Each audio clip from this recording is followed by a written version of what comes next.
Hi, this is Marnie Pearson and Sue Painter back with the online business reality show, or Marnie and Sue's Peep show, where we pull back the curtains on our lives and businesses and give you kind of the behind the scenes look. So, hey Sue, how you doing? I'm good. How are you doing, Marnie? Doing well. How's the wedding plans coming? Coming along great. Everything's popping along. I think I've picked a man who's as get it done as I am. So That's a good match then. Get it done, get it done. yeah, he is. So he's more on the ball than I am, I think, on that. So Awesome. yeah. It's good to have that match, because if you have somebody who like lags behind, the other person always feels like they're like pulling the rope, you know. That gets to be old after a while, I would imagine. Yeah. So. Yeah. So today, Marnie and I thought that we might talk about a couple of different things. One of them being a phrase that I just coined before we went live, which is the entrepreneurial horizon. This is a fancy way of saying we both are looking at each other and saying, for us and our businesses, the entrepreneurial year is over. It's now starting. It's time to start thinking about what you're going to be doing next year, because this year is almost stick a fork in it, you're done. It's all, you already probably have all your launches, all your business travel, everything planned out from now to the end of the year. So Marnie, tell me a little bit about your entrepreneurial horizon. Are you also feeling like I woke up this morning and I sat down to do my work and I was like, it's over. I mean, I see now the next 4 months are here is what I'm going to be doing, and it's over. I need to start planning stuff for next year, like already now, which I normally start doing that over the July the 4th weekend anyway. Oh, well, you're a little more prepared than I am, but I have this last little window here between now and right around Thanksgiving, before Thanksgiving, is where you can make some good cash flow. It's a good time because everybody's thinking back to school. They think education, go get out and learn some new thing. The challenge is that most people, if they wait that long to learn how to do something like create an income, they're learning it while they should have been marketing it. And it's going to happen next year. Yeah, right. Here's the entrepreneurial horizon. Exactly. Right. So I'm pushing right now my product creation program because I at least help you get it done fast, where you could get something done. Probably wouldn't be some monster program, but at least some kind of revenue generating thing within a week or two, and you could take advantage of that window. So that's what I'm pushing, because I'm realizing, hey, most people would never be able to pull it off on their own. But if they could do it now, let me help them, they could get something, making some money. And then this last little quarter, right, which gets complicated by.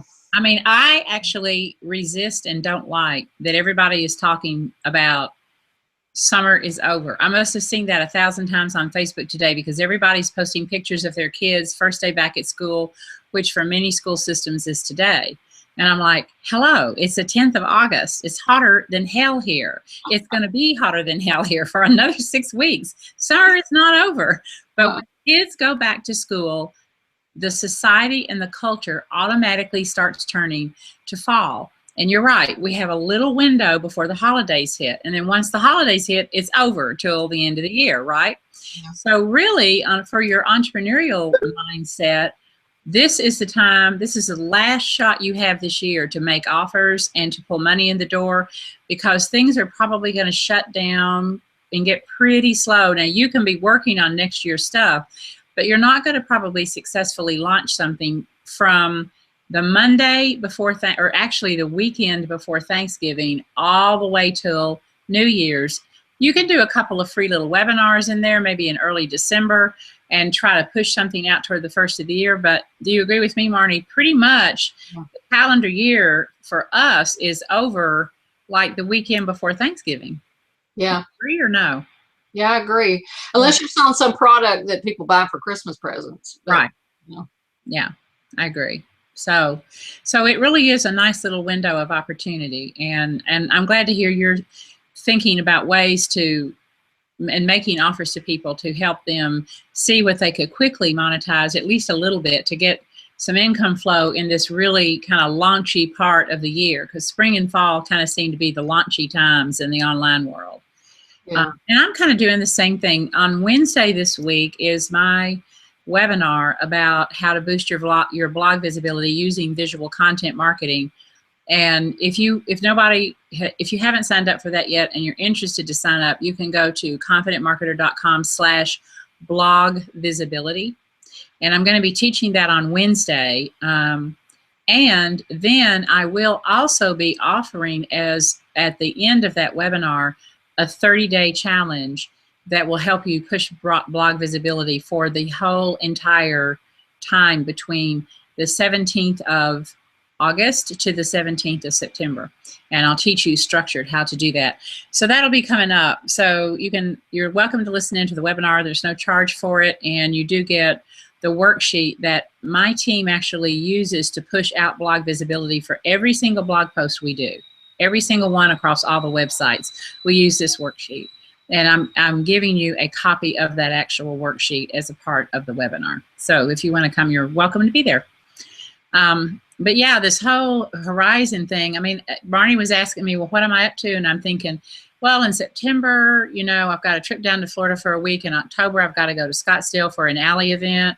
In November, I've got to go to LA for 2 different events that are back to back. By the time I get back from that, it's going to be the holidays. And travel isn't taking up my entire life, but I've got client work and alley work in between there. So I'm like, yeah, the end of the year is like right here in my sight. I mean, I know what I'm going to be doing pretty much between now and the holiday season. And that's how it works for entrepreneurs. You always have to be thinking, you have to be a horizon thinker, which is why I like that term, entrepreneurial horizon. You have to be a horizon thinker. You have to be thinking about what is it you want to be doing 6 months from now, and then laying the groundwork now. Do you see that in your clients where they don't understand how to process and get to where they want to go? They don't understand what to do first, second, and third to get to an objective? Totally. Yeah. And why is that, do you think? I think it's because most of my clients are, they're more big picture people, they're dreamers and that kind of thing. But to take and implement that and break it down into steps and details is really hard for them to do. It's just the way their brains work, I think. Mm-hmm. I think part of that is an entrepreneurial mindset. I think entrepreneurs, we're idea people. We see that big picture of where things could go. And then some of us are implementers, like Joy Chudikoff, my buddy, who also coaches for Allie. Joy is a great implementer. We can have a conversation about, well, she thinks she's going to do this, this, and this. And in a week, I swear, she's got her entire list done. And then there are other people who, I'm more creative. I like to spin the ideas, and then I'm a delegator. I want to hand it off, and you do this, you do this, you do this, and then it all gets done.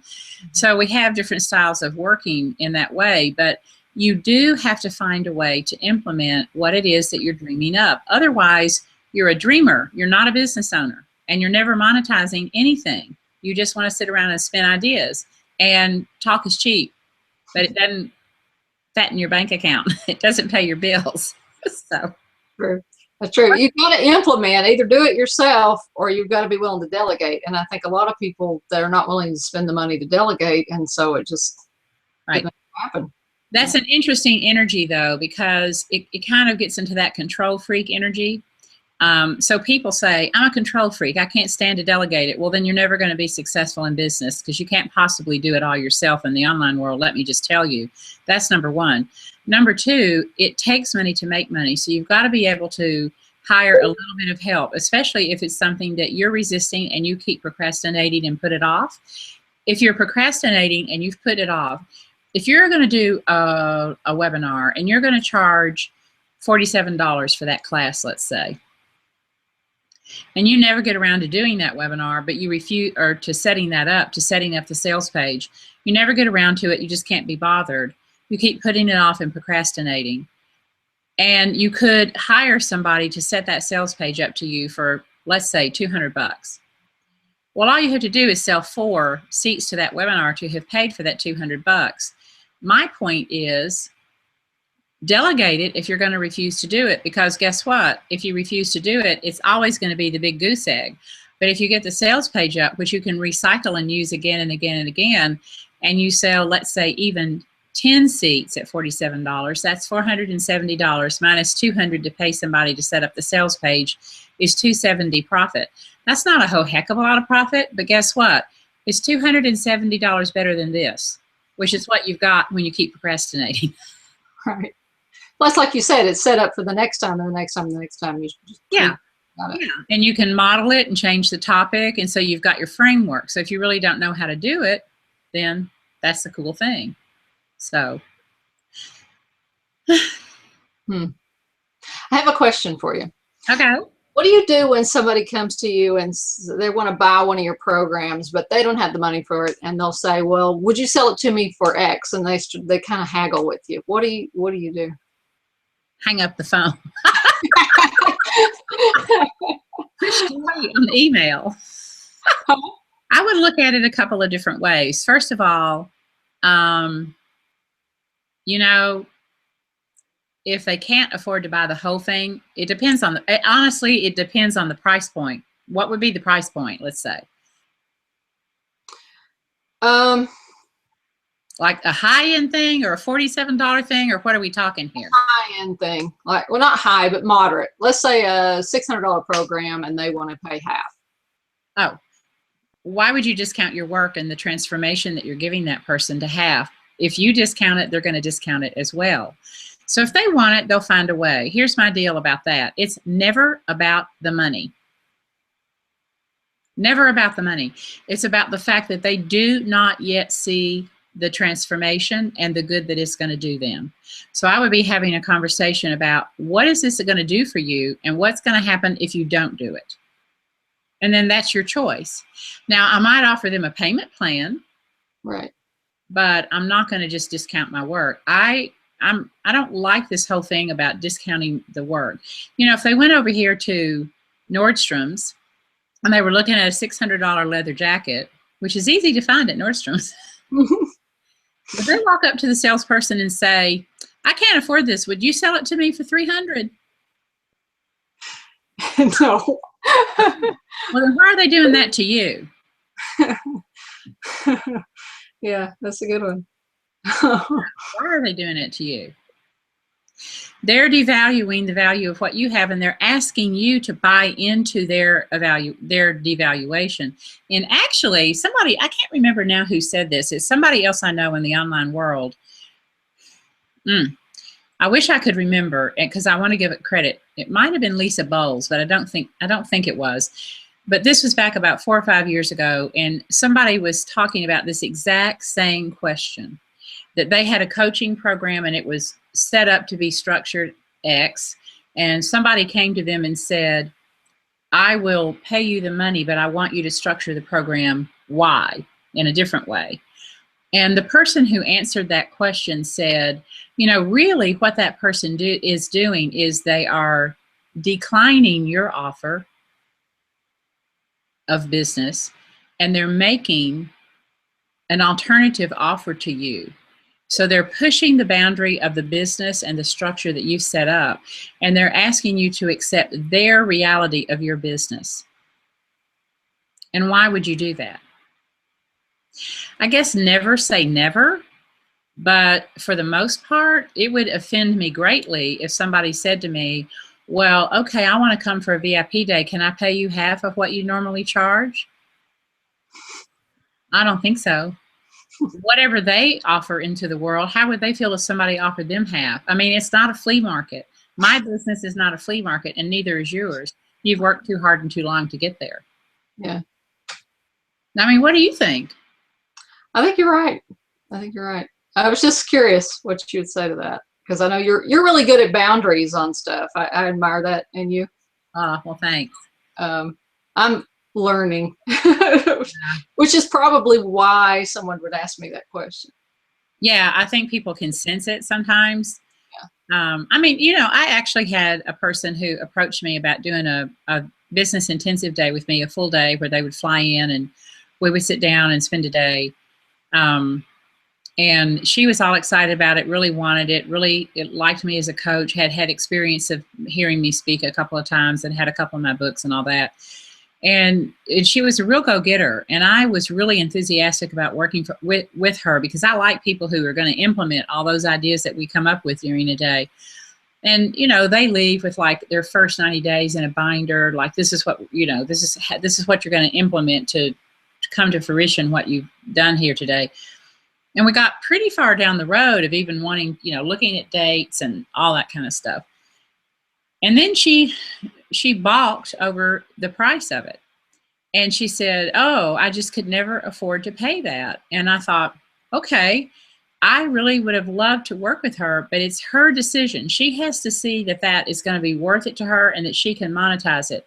And when people say that it's a fee, and if there was a $600 program and somebody offered me $300, or if it was a business intensive day and somebody said, oh, I could only afford to pay half, I'm thinking they're hedging their bets. They know they're really not going to implement what we talk about, and they just want to cut their losses early in the game. Because if this $600 thing could lead them to $10,000 in sales, then why are they balking? A lot of times people who are new to entrepreneurship or who haven't done well over the years don't understand. You have to invest in your business if you want it to pay off. And sometimes that's hard for me to learn. I mean, I've invested thousands and thousands and thousands of dollars in my business, but actually it caught me up. Like last night we were watching, have you been watching this beach flip program on HGTV where they have these 4 teams and they're all rehabbing a beach house down on Orange Beach, a separate beach house, and then they have a competition. So they were down to the next to last rooms, which were the bathrooms. There were 2 bathrooms. And this one couple, 2 friends from Alabama, both of whom are interior designers, these 2 women, and they're sharp. I really like them. They're sharp as a tack. They had $15,000 left for the whole rest of the competition. And they went out on the beach and said, we're going to win this. We're going to put $13,000 into these 2 bathrooms and have 2 killer showstopper bathrooms and win this.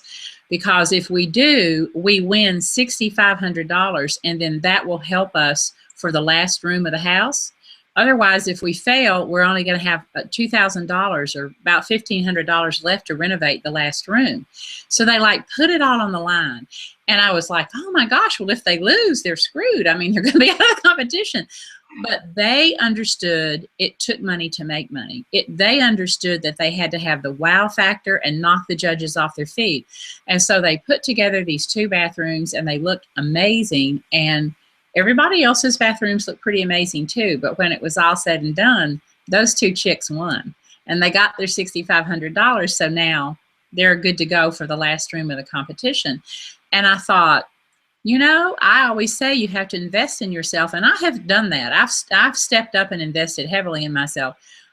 But would I have taken 13 of my 15,000 knowing that I had $2,000 left for the whole rest of the competition? I don't know if I'd have done it, but they did, and see, they made it paid off. But what they did was they didn't have a plan B. They were all in to make these huge bathrooms do wonderful they were fabulously beautiful. They didn't hedge it and say, well, let's lose cheap material. I mean, they used marble and they used, it was really wonderful. So they really went all in. And actually, I had somebody talk to me about that the other day. They were like, well, I want to start a nutrition program, but I think I better go take a job as a nutritionist instead of starting my own program. And I'm like, quit hedging your bets. Either commit to building your business or go get a job. Don't hedge your bets. Do you agree or not? Like, there's no plan B. When you go into business, there's not a plan B. Right. Yeah. I've jumped ship and had no plan B before. Yeah, exactly. And I've had it not work too. But I tend to do that. Yeah. I've crashed and burned when I've done it too. But yeah. But you picked yourself up and you figured out what else you were going to go and do. Yeah. Yeah. I can't remember if I told you this. My fiance's a cop, right? Yeah. Everywhere he goes, or not everywhere he goes, but when he's on duty, he wears a bulletproof vest and everything and all this stuff. Anyway, so one day he made this comment about how brave I am. And I was like, brave? Why would I be brave? You're the one out there risking your life. You're the one who would run into a burning building and pull people out or whatever, He's like, yeah, you have to live by your wits every single day. Any money you bring in, you have to do it. You have to figure that out. He said, that's brave. I'm not that brave. That's what he said. So I thought it was kind of interesting. Yeah. You know, I do agree with him. I agree with him. You are brave. I think it is brave to be an entrepreneur. yeah. You know, everybody has their down days, and on my worst days, I think, you know, it'd be a hell of a lot easier to go find a job somewhere. Oh, yeah. Just show up, do your deal. When you shut the door at the end of the day, you're done. No thinking about it in the middle of the night. But it's not nearly as fun, nor is it as financially rewarding. And it certainly doesn't give you the freedom and the flexibility. And I don't think either one of us, you and I are both, we would probably be horrible employees now, right? Probably. I'm too spoiled for my freedom. I do get really spoiled for the freedom. But I do, you know, if you cannot afford to start a business, then work a job and save 25% of everything you make and build a nest egg so where in a year or 2 years or 3 years, you can start your business. Don't start a business and cry poor. First of all, it's unbecoming. And second of all, it doesn't serve you. And you will never be successful if you hedge your bets. It's all in. All in. Well, here's my pet peeve of the day. Do you want to hear my pet peeve? Yeah. Marnie's pet peeve. Okay, so somebody posted something to their wall like, I think everybody that's my friend on Facebook, they don't, they're just stalkers because they don't like anything and they don't comment. And so if you don't want to be my friend, just unfriend me and all this other stuff. I posted back, I was like, do you realize that Facebook only shows a fraction of your post to your friends and that this isn't about you? So, I didn't say this isn't about you, but I thought it, I don't know. I just thought, I don't know. There's something about that poor me victim sort of mentality thing that just makes me want to. I mean, it makes me want to slap people upside the head, to be honest. Yeah. You know, and then they end up with the post that people actually post to because nobody wants them to feel bad, you know, and it's sort of that. See, to me, that's gamey. That's like, let me troll and see how many people. I know I don't like that either. I probably wouldn't have even said that. I'd have probably just unfriended them and been done. You know, I have seen that before. Oh, you do have to understand that you could put out a post every minute on Facebook throughout the day, and all of your friends would not even begin to see even one of your posts. It is squeezed down in a lot of ways that you don't even recognize and realize. Yeah. And that's the sad thing. You know, if you really want to make sure that you get every single thing that a person says, you have to go in and get notifications from them. And even then, like I have you on get notifications. Yeah. And every now and then, late at night, I'll be playing with my phone, kind of watching TV and playing with my phone. And I'll realize there's 3 or 4 things from you that even under get notifications, I didn't see. That maybe I want to, like I remember one of them was when you held up your hand with your ring. Mm-hmm. And I was like, how did I miss that? I'm on get notifications, you know? And it just slipped by me because you just can't, the stream is so big, you can't keep it all around, you know, you can't hit it every time. So yes. I don't know. You're right. It isn't about her. It isn't. You're exactly right. And it is that victim mentality. Yeah. So anyway, that's my pet peeve. Let me see if we have any questions. Right? Yeah, see if we have any questions. I don't see any. Okay. Wonder where Joanne is today. She usually has a question for us or two. I know. You never know. Somebody wrote me from Sweden or somewhere the other day and said, and I haven't heard from them in a long, long time, and said, oh, I just want you to know I always watch your Peep show. Now, they may be watching the replay, you know. And I was like, really? I had no idea that person ever saw the Peep show. And that brings up an interesting point. You know, I've been talking about blog visibility and how to drive traffic to your blog and using visual content to do that.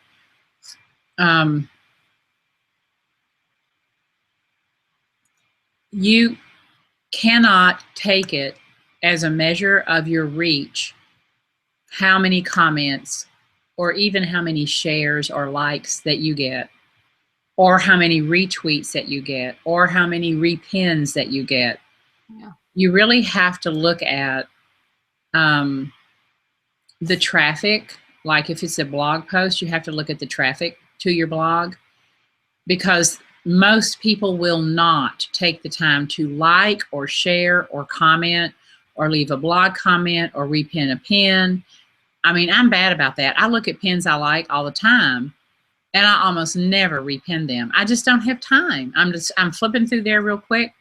If anything, I probably retweet more than I do anything else, because it's just one quick click. And I don't even have to add a comment if I don't want to.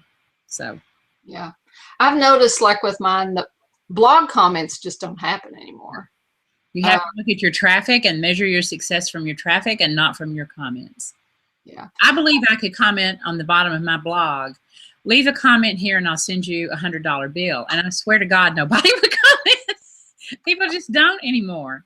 No. In fact, Michael Hyatt, back about 3 or 4 or 5 months ago, who's a big blogger, as you know, Paul Evans follows him. Michael turned off the ability to comment on his blog. And he's a major, very celebrity person. He said it's of no count. It doesn't matter. People aren't commenting. And, you know, I kind of wondered, well, he used to get 400 and 500 comments per blog post, and now it's down to nothing. Did he not want people to see that it had diminished? But yet his readership was up.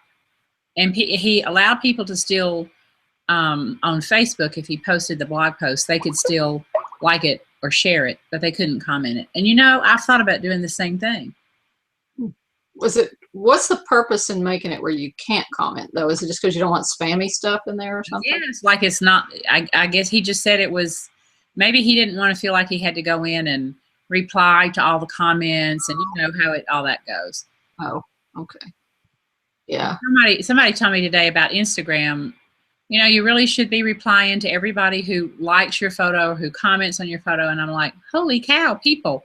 I have to do that on Facebook already. I can't be doing it on Facebook and Twitter and Pinterest. And like, what am I going to do? Sit here all day and answer social media likes? I mean, I've got to work sometime. I can't be doing that. Yeah. So it gets to be too much, really. I've been doing this blog series. Yeah. For 10 days. And interestingly, I've actually gotten people who've private messaged me and said they like it.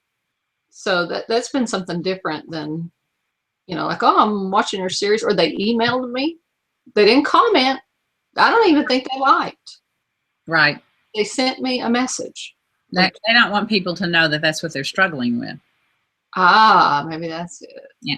I didn't think about that. If I were writing about erectile dysfunction, guys, they're not going to comment. Oh, yeah, I understand what you're talking about, but I will get a private message from them. I'll guarantee you. Not that I've ever blogged about that. Had no experience. But I don't know if you saw my thing on Facebook. This is totally off the topic, but I had to go get an MRI last week, and they kept asking me questions. Do you have this? Do you have that? Do you have the other thing? No, yes, no, yes. And at the bottom, one of the last questions was, okay, Mrs. Painter, do you have a penile implant? And I was like, I think that question is for the opposite sex. No, don't have one. And furthermore, never thought about it. People were laughing on Facebook about it. It was like cold water in my face. It was not the question I was expecting. I was expecting, like, are you pregnant? You know, those kind of questions. At any rate.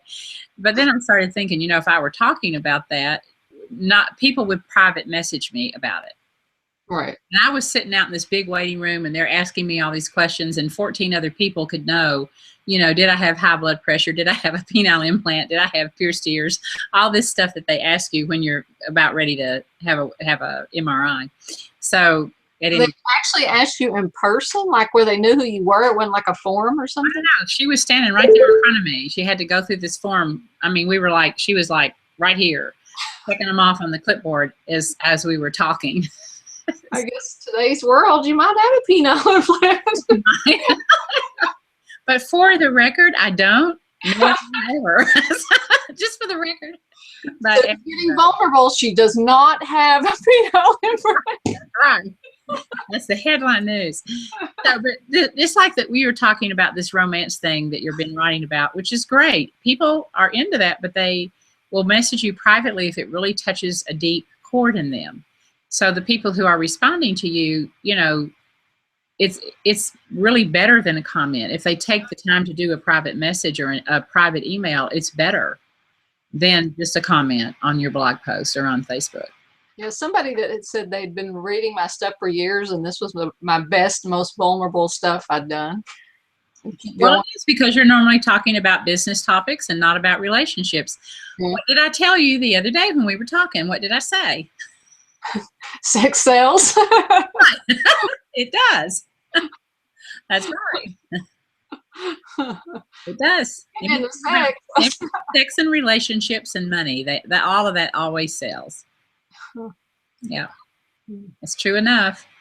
Are we done? I see we're at the half-hour mark. I think we are done. We are done? Okay. Everybody will be pleased to know that we already have our next Peep show scheduled for next week. And Marnie, probably when you and I go, what's the opposite of going live? Going dark, I guess. When we go dark, when we go dead here in a minute, we probably should schedule out like for the following week. But we do have next week already set up, and I have sent people the link to that already. But we'll do it again when we send out the replay for this. Okay, cool. It's good to talk with you. All right, you too. Okay, bye. Bye.